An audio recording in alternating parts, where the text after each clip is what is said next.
All right, hello everybody. I know we're all excited to get out there, but if I could have everyone's attention for a moment. Welcome everyone to the third annual Air Mallen Open Golf Tournament. Thank you to Great Bay Country Club for hosting this year's tournament. Thank you all to the sponsors for supporting this event. Thank you to each of you participating on the course here today. And thank you to those who have worked so hard over the past few years to put this event together and make it such a tremendous success.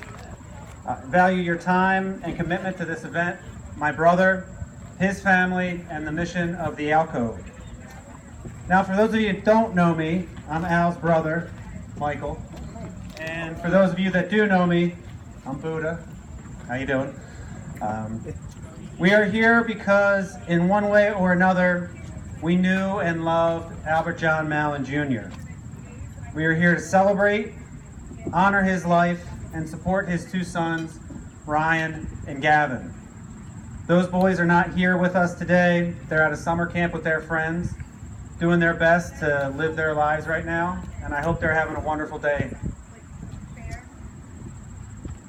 My brother Albie had the ability to bring out the best in other people.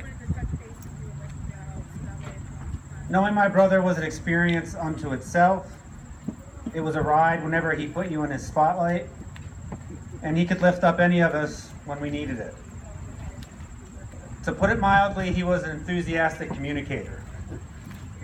He had a way with words, and when he was texting, many of those words were in all caps. My brother loved texting. I used to tease him about it, and he once told me, "People wait on my text with bated breath." I rolled my eyes when he said that, but he's probably right. We've all benefited in some way from his presence, and now that he's gone, I think about how his absence will continue to define our lives. There's a profound silence now. It's there at family gatherings, it's there at events like today. He'd usually be the one giving this speech. That was his role. He was a leader. It's been over 2 years since he ended his life, and there are moments when I think he's just going to show up. Part of me thinks that I'll walk up right now,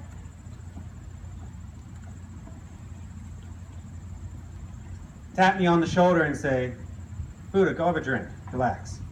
You're overmatched, I got this." I know that's not possible.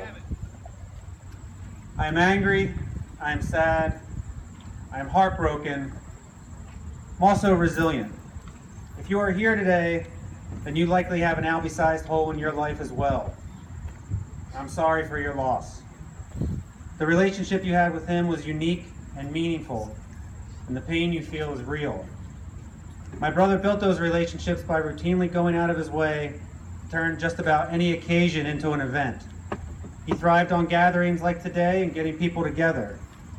I'd sometimes remark that he was buying too much food or going too over the top with preparations.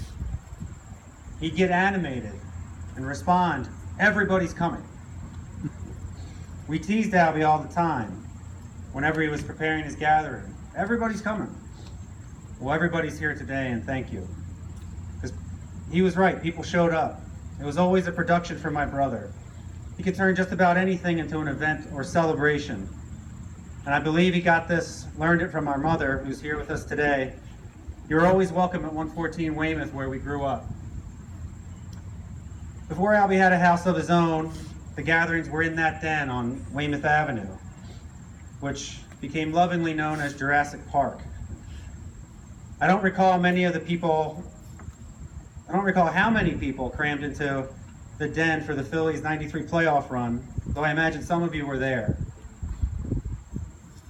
When his friend Dennis Mulligan deployed to the Middle East after 9/11, Albie's force of nature mentality turned Dennis's yard into a painted football field with borrowed stadium bleachers and a rented outdoor television for an Eagles-Bears playoff game.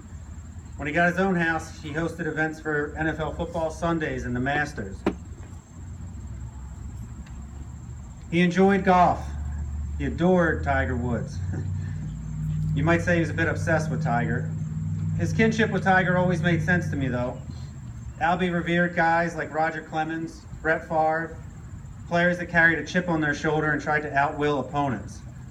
My brother was the ultimate competitor, and Tiger carried himself like he hated losing more than he enjoyed winning. I believe my brother saw a lot of himself in Tiger. Albie and I only played 9 holes of golf together many, many years ago. I have many regrets, and one of them is that I didn't play with him more often. One reason is I just never took golf seriously, and I took lessons when I was younger, but it was always one of those things I figured I would get to later. My brother's death shook me from that thinking. Since his death, I've been searching for ways to connect with him. And one thing I did last year was start taking golf lessons. I'm still struggling around, but every once in a while I hit a good shot, and that feels pretty good. I should have taken those lessons while he was living so we could have played. At least I'm doing it now. And at least I'm playing with all of you here today. If you take one thing away from today, it's don't wait for later. Do things now. Time is not guaranteed. So it's going to be wonderful to golf with his close friends and my friends too today on the course. I'm going to savor these memories and not take time for granted. Thank you again for supporting the Mallen Open.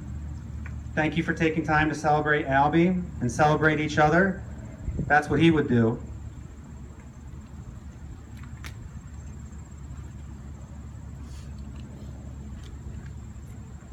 I wanted to close with some words that my brother wrote to me many years ago. He gave me this book about the '93 Phillies run. I think it's appropriate that we tee off with his words echoing between our ears and in our hearts.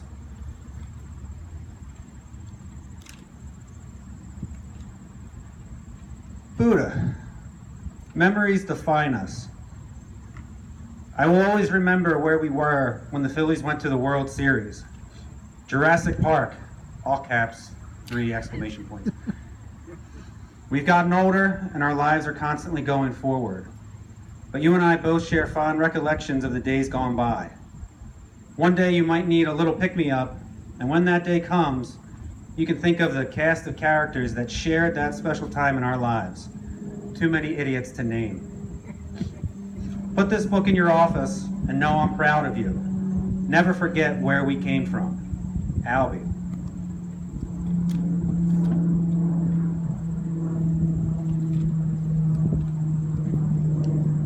My brother's death is a traumatic loss for all of us. It's devastating. We continue to grieve and move forward. Keep him alive in your memories. Share those stories. Laugh. Rage. Cry. Thank you to the cast of characters here today. Please continue to pick each other up as time goes by. He wouldn't want it any other way. Thank you.